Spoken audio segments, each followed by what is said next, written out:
Good afternoon, everyone. Thank you so much for joining us for this fantastic concluding panel with a question that I think has hung over lots of the discussions that we've had today. Whatever they're on, that question of US leadership has sort of suffused all of these discussions, and we now have a chance to reflect on it in depth. Before we get to the panel here and the ambassador on video link behind me, we have a special bonus treat for you all. We have a short video message from Congresswoman Marcy Kaptur. She's a member of the US House of Representatives. She's co-chair of the Poland Caucus, among others, and we welcome a short message from her first.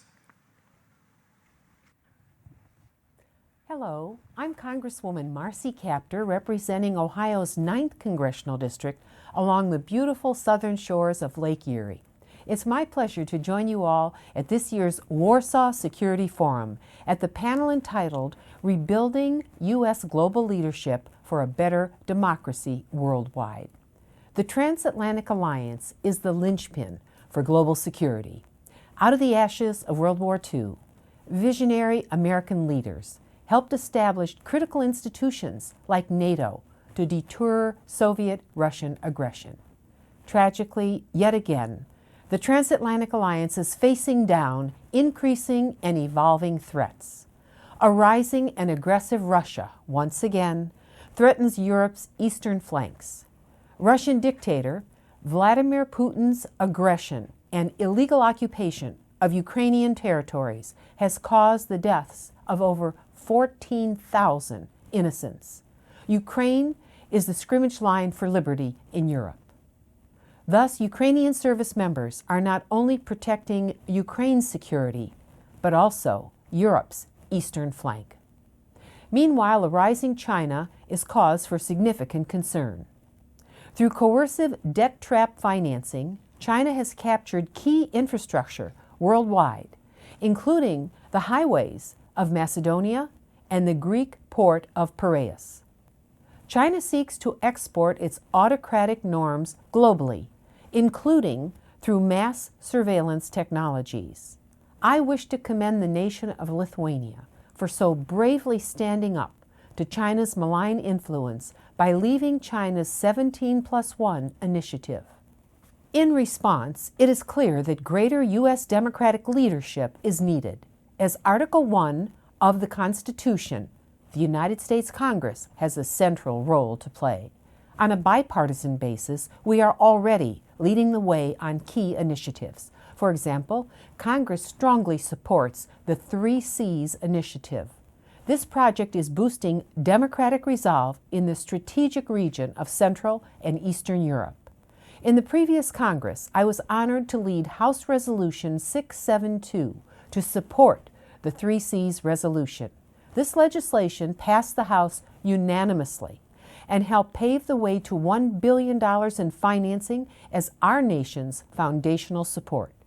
To build on this momentum, I was pleased to co-lead introduction of the Transatlantic Telecommunications Security Act. This legislation would help strengthen NATO's digital security and resilience through national security financing. In the defense of Europe from Russian aggression, the House of Representatives has been ironclad in its support for the NATO alliance and, of course, Ukraine. This past month, our Congressional Ukraine Caucus was pleased to welcome Ukrainian President Volodymyr Zelensky to a meeting in the U.S. Capitol. President Zelensky thanked the caucus for its efforts to increase Ukrainian security assistance to his nation. The Congress is also committed to supporting Ukraine's energy security. As we lead on efforts to sanction the Nord Stream 2 pipeline, we must also explore joint projects in the biofuels, hydrogen, advanced nuclear, and renewable sectors. Finally, the Congress has increased support for civil society and citizen exchanges for the region of Central and Eastern Europe. I am deeply concerned with democratic backsliding in this strategic region. Lack of transparency and a weakened civil society create increased opportunities for malign influence. We must continue to strengthen ties between liberty lovers globally through increased exchanges. This includes the recent creation of the Pavel Adamovich Democratic Exchange Program, named in honor of the life and legacy of the slain mayor of Gdańsk, Poland. In conclusion, thank you for hosting this critical discussion on the need for U.S. democratic leadership. The U.S. Congress stands shoulder to shoulder with you and freedom defenders around the world. I look forward to working with you onward. Great, so that was our aperitif, and now we dive into the main course, and we'll go straight into it. Can I offer a very warm welcome to Ambassador Derek Hogan, who is Principal Deputy Assistant Secretary in the Bureau of European and Eurasian Affairs. Ambassador Hogan, a very warm welcome. Thank you so much for joining us. Since we are talking about US leadership, I think it's only fitting we start with a representative of the Biden administration. I want to direct you first to remarks made by General Mark Milley, the chairman of the Joint Chiefs of Staff, last week, speaking to Congress, where he acknowledged quite candidly, quite frankly, that he felt US perceptions of US reliability had been damaged among allies, and he said that word would not be inappropriate. I wonder, first of all, if you agree, and second of all, if you at least concede that perception, and if you could tell us, what are you doing to fix it? Thank you, Shashik, and it's a pleasure to be on this panel with General Petraeus as well as with Mr. Elwood. I also would love to be in Warsaw with you in person, so we can even have even more in-person, more personal conversation on this. The question is a very good one, and it's one that we are grappling with every day. I can say this, that I do think the U.S. has been working through this issue of reassurance.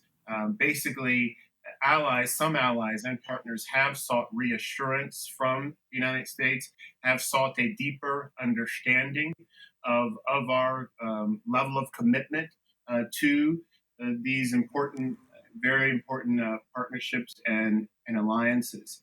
And at the same time, I observe a whole of government, and not only observe, part of a whole of government approach to reassuring, to reaffirming this ironclad commitment that the Congresswoman spoke of earlier. And I think if we could put a term around it, it would be this term of we are entering into an era of relentless diplomacy. And what we mean by that is that there are very important lessons learned from Afghanistan. First, when it comes to what we got right and what we need to work on. And that's actually happening in NATO right now. There are formalized discussions on lessons learned. Secretary General Stoltenberg was in Washington just a couple of days ago, had meetings with the senior leadership of the United States government, including with the president and the national security advisor, was able to speak with Secretary Blinken as well. And so there is this conversation, intense conversation about where we go from here. And at the same time, we are working bilaterally as well to repair, to strengthen these important relationships. Secretary Blinken has engaged in a nonstop engagements, travel to Europe, in Europe right now, and had meetings with the French government, including the president and the foreign minister there, and others. And we see how important it is that we talk about the full spectrum of issues related to Afghanistan and moving forward in Afghanistan. That is freedom of movement and ensuring the safe travel of all of our citizens, as well as at-risk Afghanistans. And that has really been a monumental effort. Over 123,000 people were flown safely out of Afghanistan. Historic measures taken by the alliance to achieve this. Over 6,000 American citizens as well. And that's an important piece. Another important piece, of course, is the humanitarian effort. We do not want to see Afghanistan collapse. And so there are lots of conversations about that taking place. Many of them took place on the margins of UNGA, the UN General Assembly.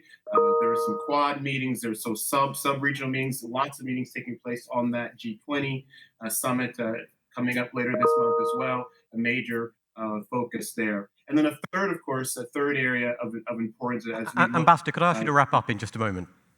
Sure. Yeah. Third area is a counterterrorism mission there. We want to make sure that we are working closely with our partners and allies to deny Afghanistan as a safe haven for terrorists. So we're going to continue to be doing that in close coordination with allies and partners. Thank you very much. I'll stop there. Excellent. Okay, I hear a lot there on consultation with allies, and a lot on Afghanistan itself and the fallout from Afghanistan itself. But of course, it's worth remembering what a lot of allies are worried about is the impact on their own regions, whether that's in Asia or here in Europe and US intentions there. So let's throw this forward. And I'd like to go to General Petraeus, who you all know, so it seems slightly absurd to introduce him in any meaningful fashion, but there he is. General Petraeus, thank you so much for joining us. Pleasure. Let's throw this discussion forwards. The title of our panel is, I think, Rebuilding US Global Leadership. What does it need to do from now going forward? And are you seeing signs of this? Yeah, I am. First of all, let me just say it is a pleasure to be back in Warsaw for the Security Forum. It's great to be with the ambassador, even if it's just virtually. And it's always a privilege to be with my favorite member of parliament in the UK, a former soldier turned politician, Tobias Ellwood. Look, I should also just point out that I am someone who is fairly rare in the United States. I do not do domestic politics. I'm not a member of a party. I even stopped voting when I was made a two-star general. So I offer that because I am now going to offer forthright views, if you will, of what we have done.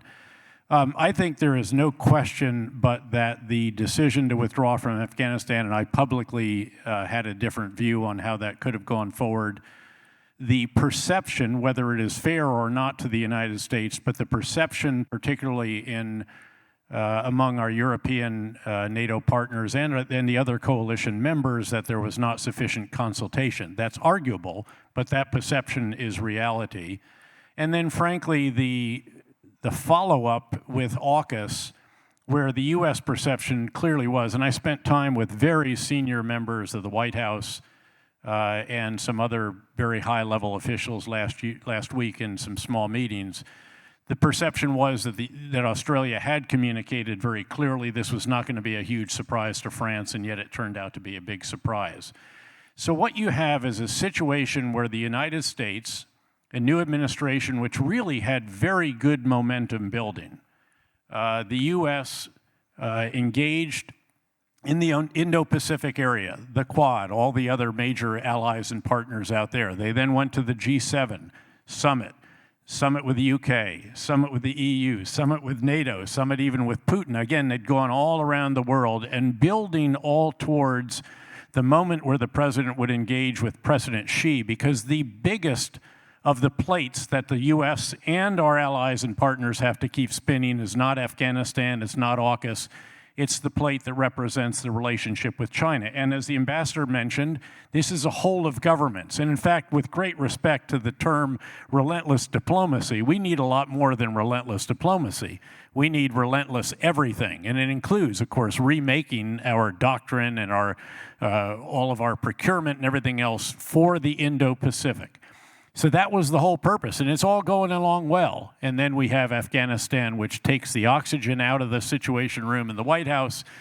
Everyone is riveted on this chaotic evacuation, and then you have AUKUS.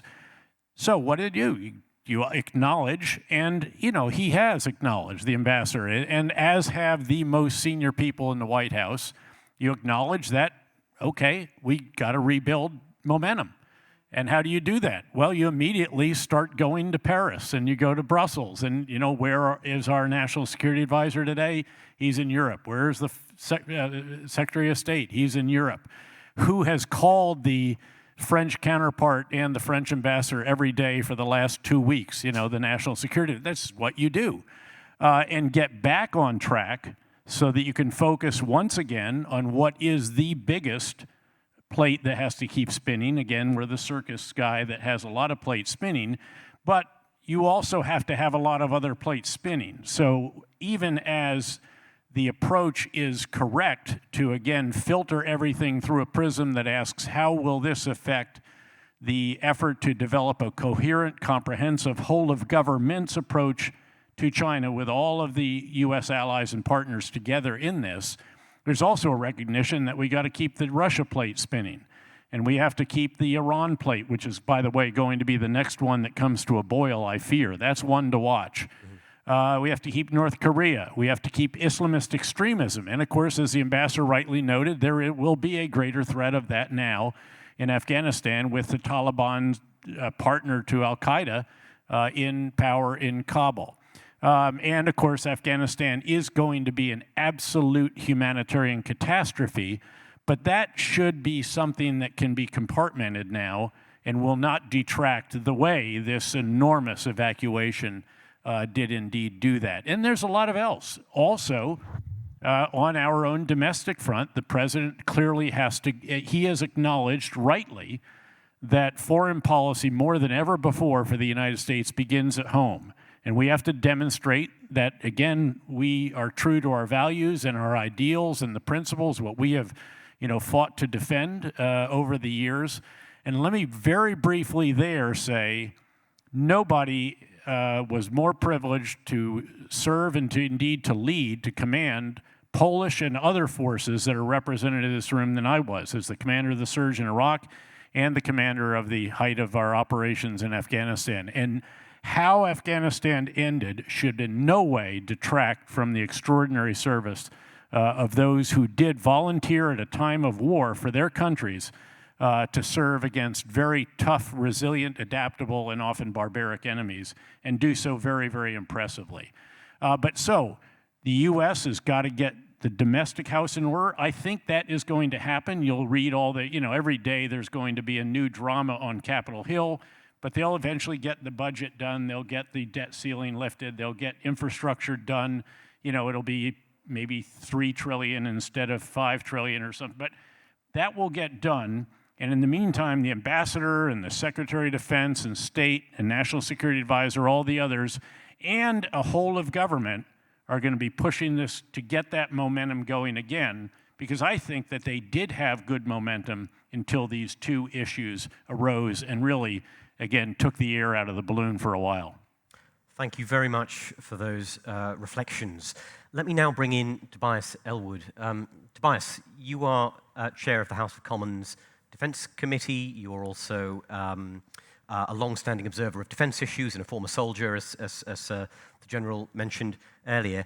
I'd like to ask you about U.S. global leadership where, because we heard that list of pretty, foreboding list of questions: Iran coming to a boil, North Korea, Islamist extremism, and of course we're sitting here in a part of the world where conventional high-intensity warfare is not far from the surface of thinking and possibility. So, what I'd like to ask you is the withdrawal from Afghanistan a moment at which we see a deeper, more intense pivot to the Asia-Pacific region in a way that impacts us in Europe? Or does the US have to go back to where it was, picking up all these strands? What does it look like for you? This is a very big question. Firstly, thank you for inviting me on to this panel. General, great to see you again. 2021 started well. If you ask anybody, as I do regularly on the committee I chair, do you think the world will be more or less dangerous in 5 years' time? Most people will say it'll be more dangerous. We're getting more unstable. We recognize that for all the reasons that have been spelt out. But that was prior to Afghanistan, prior to the decision on AUKUS. And I think this was a humiliating retreat by the United States. They didn't inform the UK, and has left NATO scratching his head as to what its purpose is. We are now in a very, very dangerous position to absent ourselves from such a critical part of the world. My real worry is that we're not explaining this to the politicians and to the people. We're all distracted, we're all living more in siloed environments because of COVID, retreating from global exposure. And if you ask yourself, what was the reason why the decision was made, it was a domestic political decision in the United States. Started off with Donald Trump, and then it was Joe Biden continued this as well, to depart 2,500 soldiers. Yes, Afghanistan was messy. Yes, it was corrupt. Yes, it wasn't going as fast as it should do. But the world is now a more dangerous place because we did not explain it. Politicians didn't explain it to the American people and to the British people and others as to why we need to continue to be there. And now the polling in America, I understand, actually says, I agree, we should have kept troops there, bizarrely. So politicians need to be bolder and in order to explain what we're doing across the world. Take the world with us. We're now left in this awkward situation of having the UK-US relationship temporarily, I would suggest, damaged because we were kept out of the loop. You've got France, because of AUKUS, feeling left out, deciding to embolden the EU. And then you've got other nations as well looking for leadership. Is it going to come from the US? Is it going to come from Britain and so forth? And all the time, authoritarianism is on the rise. So if 2021 is not to be that year, to be the high tide mark of Western liberalism, of Western capability, of Western freedoms, then we need to get our act together. We need to work out what it is we want to do and recognize that there are threats, growing threats across the world that we need to face. And the first step to that is to renegotiate and understand the differences, the complexities, but how EU and NATO work together. The United States need to clarify what it wants to do in the leadership perspectives and to do with AUKUS, South China Sea. Absolutely, the intent is there. We need to stand up to China, specifically in the freedom of movement on the South China Sea. But to do so is not to create a new alliance with Australia, the United States and Britain, but to expand an existing forum, the Quad, India and Japan, and then invite France and Britain to join that and keep AUKUS as a procurement program. Absolutely right, in Australia's right interest to advance from diesel-electric submarines to a better offering from somewhere else. And France needs to just suck it up and understand that. But internationally, strategically speaking, we need to start addressing the challenges of China, and the South China Sea is a great place to do that, and the Quad would be the vehicle to move that forward. Nice, thanks very much. I'm going to go back to Ambassador Hogan in just a moment, but in the meantime, if people would like to start queuing up over there, I think I'm correct in saying for questions, please do so. I'll call upon some of you in just a moment. I want to go back to what Tobias just said about the EU and NATO, and I think it's something that links both of these issues, Afghanistan and worries about Afghanistan, particularly as they were felt in Europe, and AUKUS and the tumult around that.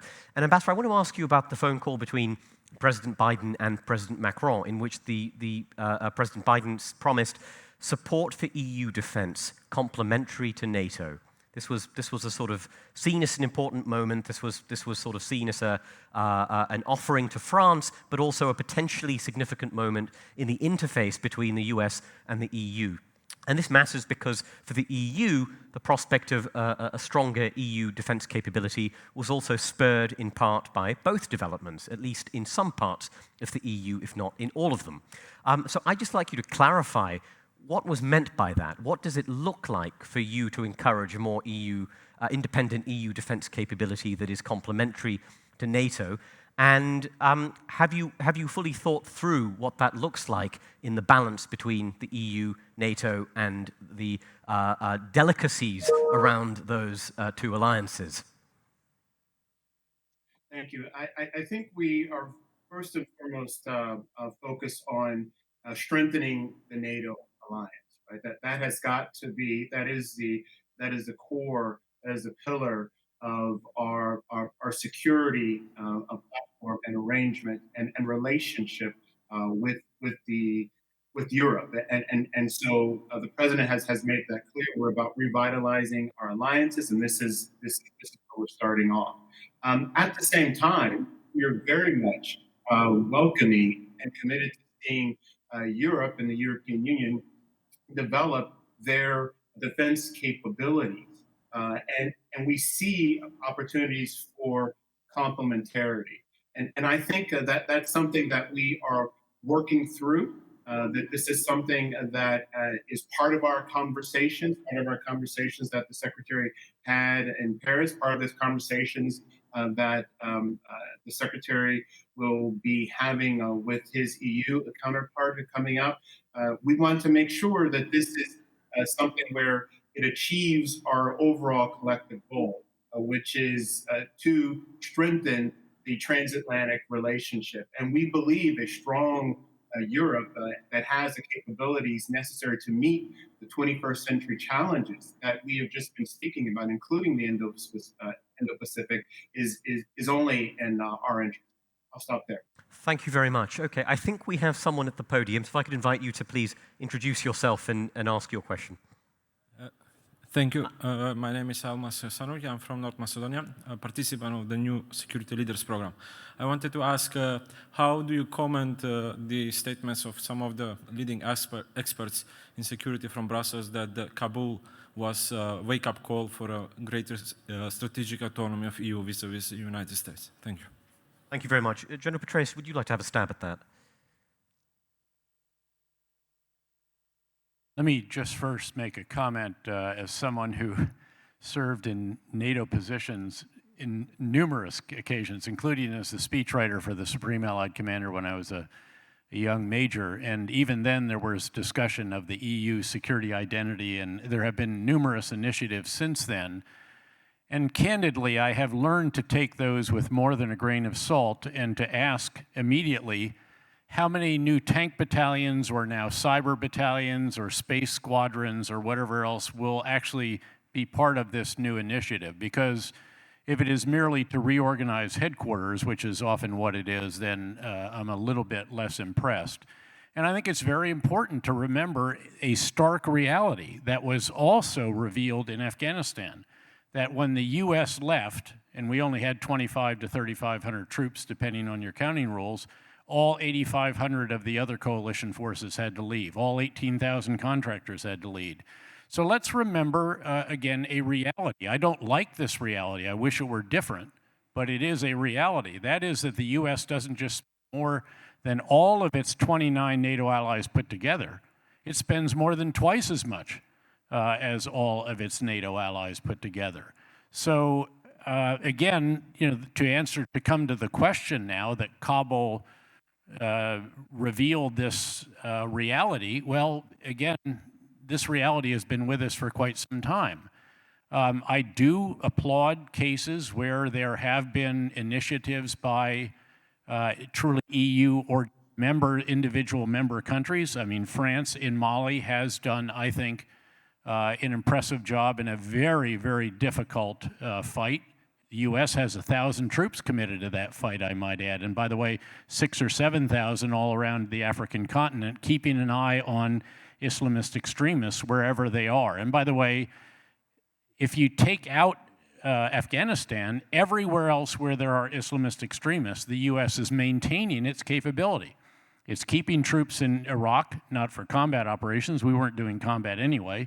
Syria, I mentioned all around Africa. We will have to keep an eye on the situation in Afghanistan, and we will, albeit from offshore. It'll be very, very costly in terms of flight time and so forth, but it will be done. And even out in the Asia Pacific, there are areas as well where we're working in support of different host nation countries in that regard. But the reality is that if the U.S. is not the core of an important effort, it's very, very difficult for that effort to go forward.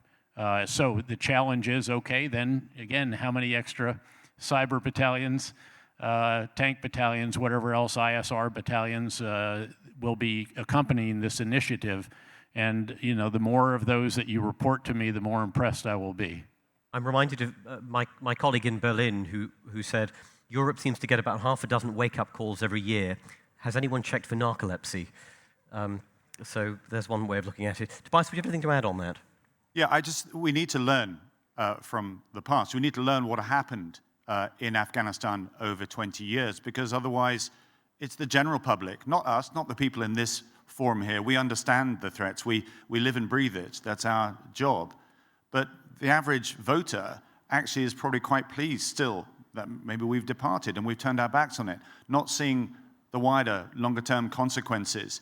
In Afghanistan, 3 schoolboy errors were made. This is closer to the general's department rather than mine, but we didn't start training an indigenous force for 5 years, till 2005, 2006. That's way too long to start handing back responsibility to the very people that we went in to support.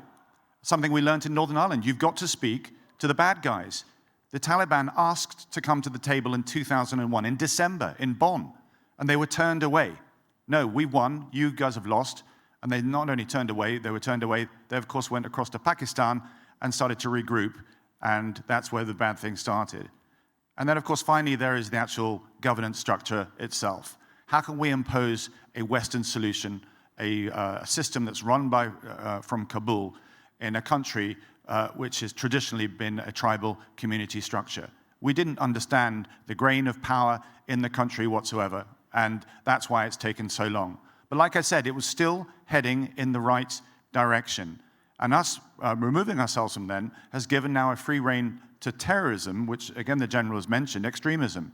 20 years after 9/11, there's a point I made this morning in the conference there, we are no better at understanding and persuading individuals not to put on a suicide vest and blow themselves up, believing that they will get a fast track to paradise. Those groups that encourage that sort of behavior are now on the up. They're now enthused by seeing a superpower being defeated. And you mentioned Mali, General. We may have to do this again. In Yemen, if there's a peace deal there as well. But politicians will not vote to support troops on the ground in those places unless we understand and explain what happened in Afghanistan. Otherwise, there'll be yet another fire to add to all the challenges that we face. Very briefly. Yeah, I think the right honorable member here has made a very important point that we should not overlook. And I offered this publicly, actually, back in the day, that we did not even get the inputs right in Afghanistan. I'm not talking about achieving outputs. I'm talking about getting the right overarching strategy.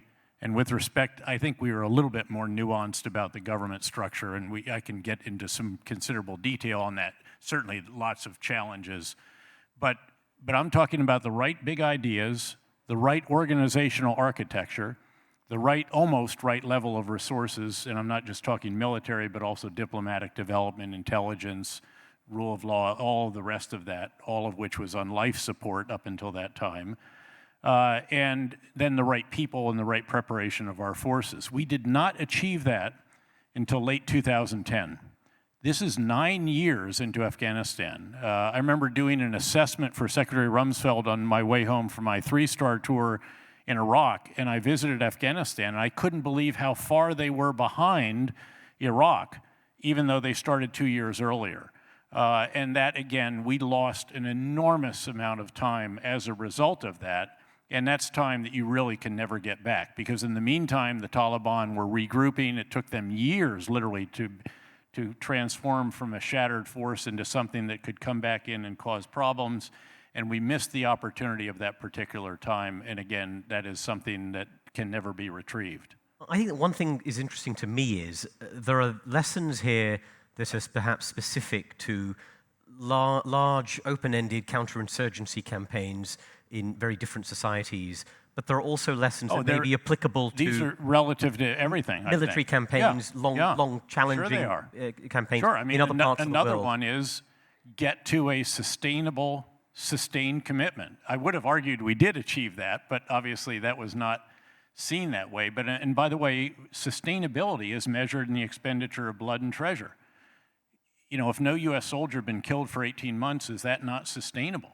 2,500, 3,500 troops, especially with our allies there with 8,500 and all the rest of this. Again, we're not going to relitigate that, but you do have to get to a sustainable, sustained commitment. And frankly, then you have to galvanize what, again, Tobias has been highlighting, which is the strategic patience, if you will. And you just have to have that sheer degree of determination to see something through for a good bit longer time. Again, I'm not going to relitigate and talk about what might have been, because it is not. It's how do you move forward from here. But I think actually that, you know, the ambassador and others very much recognize the implications of that for all of these other commitments that we have. Excellent. Could I invite the next questioner to come up to the podium? Oh, there's no podium, just to the microphone, and to offer their question. Hello, my name is Yuri de Brabander. I'm from Belgium, and I'm here through the European Academy of Diplomacy. I have a question about, especially the conflict in Syria. So the general mentioned that the U.S. is keeping its presence in Iraq and Syria and is committed to continuing to do so in the future.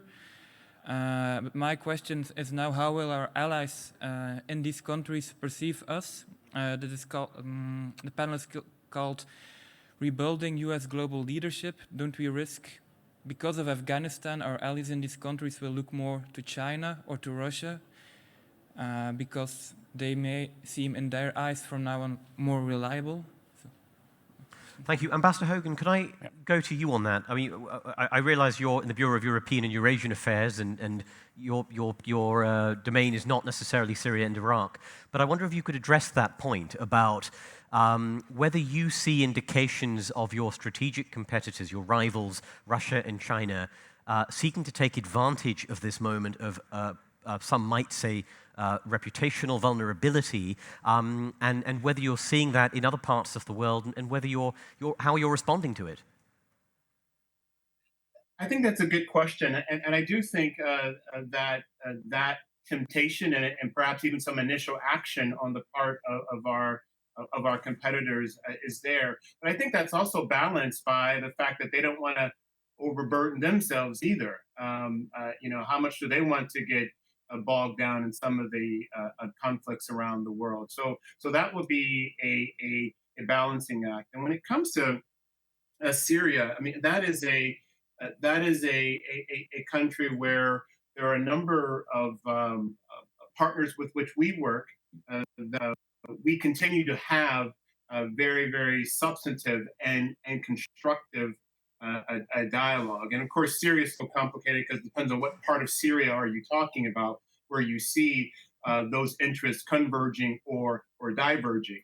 But for example, with respect to Turkey, we had not too long ago a high-level strategic dialogue between the State Department and the Ministry of Foreign Affairs of Turkey. The Secretary had a deep conversation with his Turkish counterpart on the margins of in New York as well. So we're working through these challenges. And at least the conversations I've been part of, I haven't observed any deep questioning of our commitment to try to achieve our objectives in places like Syria. But again, Syria is complicated because are you talking about Northeast Syria, Northwest Syria, and where our interests are diverging or converging there? I'll stop there.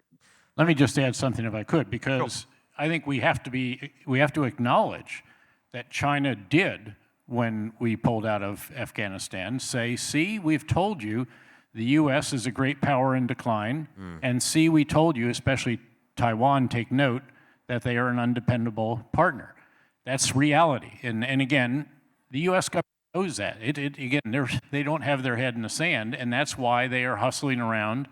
That's why they are reestablishing commitments, and again, including in northeastern Syria, where if we pull out, the Syrian Democratic Forces are going to be compelled to do something that they shouldn't be by the government supported by Hezbollah, Iran, and Russia. I'd like to reflect on another episode that also feeds into perceptions of U.S. leadership, and that is the events of January 6th in the United States.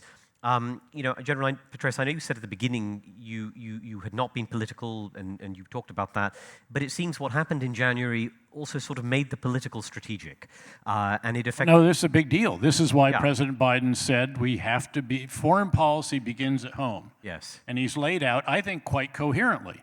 First, you have to contend with the pandemic, and that, I think, we did actually quite well, got real competence into it, Delta wave hit, they're regrouping, and actually a lot of initiatives in that regard.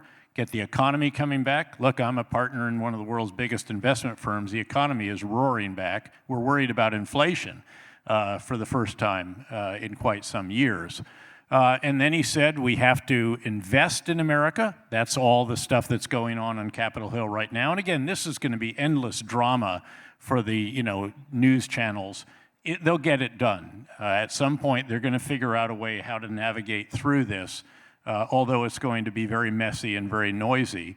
And then he said, and we have to bring the country together again. And that is a direct reference, in a way, to the events of January 6th, which showed a country that was not together and showed something unprecedented in any recent U.S. history. So I think, again, this is an administration, it's an America that recognizes that, but not unlike some other countries, there is a degree of partisanship that is greater than in the past, and again, that's a reality that we have to contend with.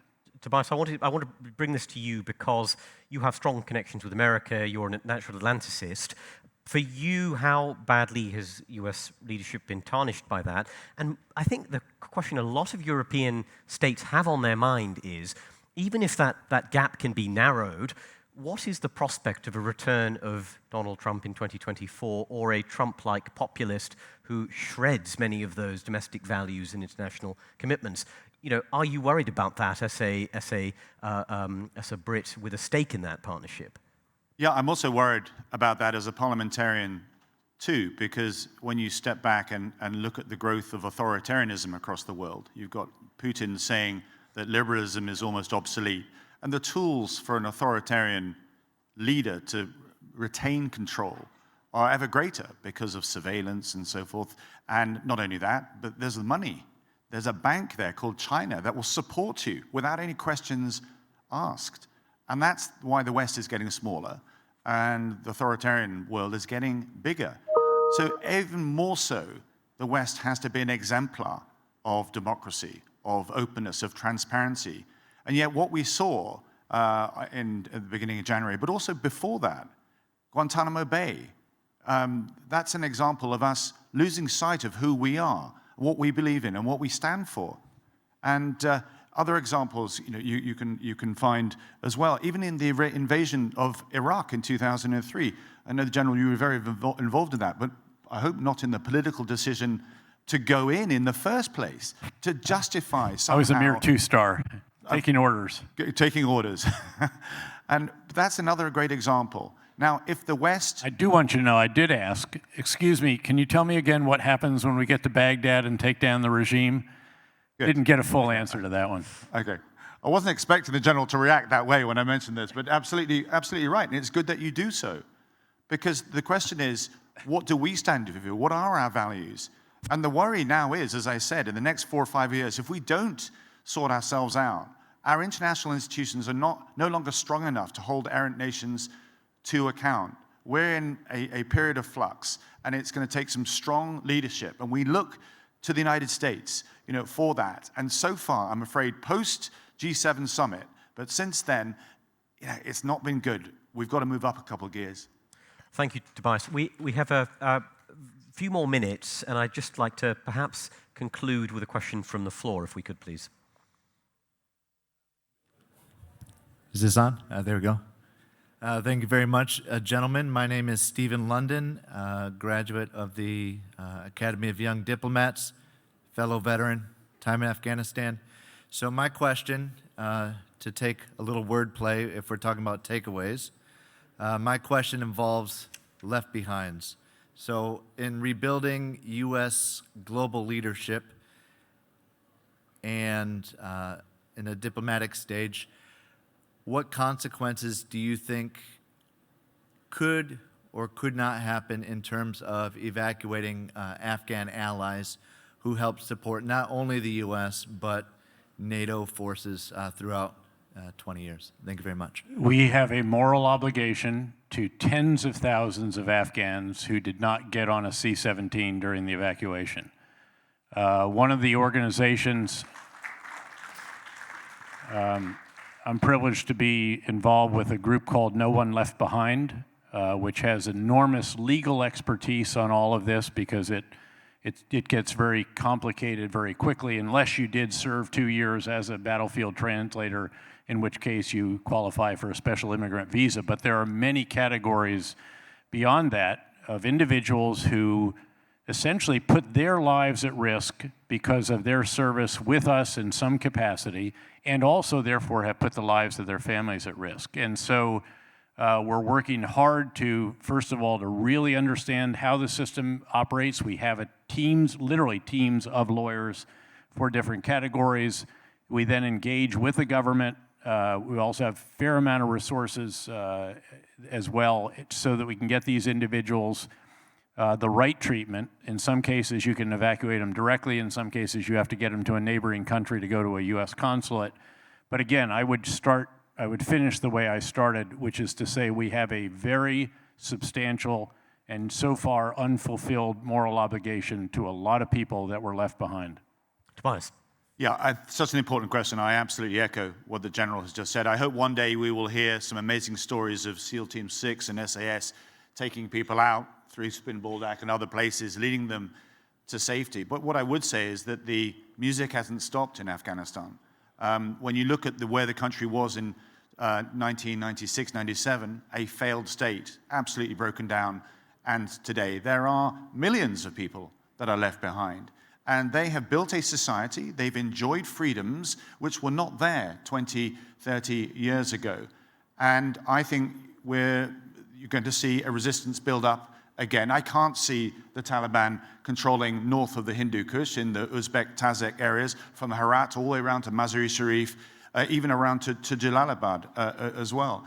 I think there's going to be an insurgency. There's certainly going to be a humanitarian disaster and famine this winter as well. The Taliban are not a government in waiting to come in and run the country itself. It's going to get very, very difficult indeed. And it isn't just those individuals that supported us that we must support as well, but we must do what we can to support this country as it moves forward. I predict, and I could be wrong, that you'll end up with a Kurdistan area in the north of the country. Big questions there as to whether we then provide support for that neck of the woods. Did you want to come in, General? Very, very Fully, briefly, since we only strongly have a minute support. left. Strongly support. Ambassador Hogan, we'd like to conclude. We'll give you the final word, if I may. If you have a European diplomat who meets you in a corridor and says, I'm worried about Afghanistan, I'm worried about AUKUS, I'm worried about Nord Stream 2, and I'm worried that the US is only really interested in ultimately engaging with and seriously consulting allies who are of use in the Pacific in competition with China. What's your message to them candidly? How do you persuade them that that is not the case? What words would you leave us with?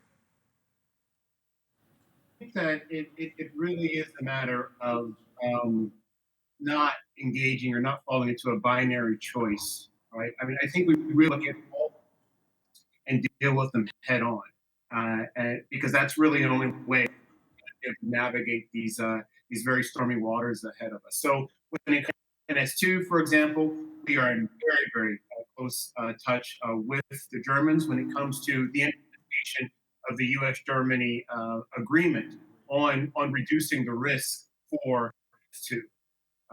When it comes to AUKUS, we're saying that AUKUS is not the only game out there. This is part of a wider network of alliances that work in hand with the Quad. That we want to do more with the EU on this. So there are plenty of opportunities for all of us to remain engaged on the traditional threats that I would argue are still there, Russia being one of them. But at the same time, looking at the Indo-Pacific, because we, as all of us have been talking about, the emerging and real challenges that we see there as well. So I wouldn't say either or, it's both.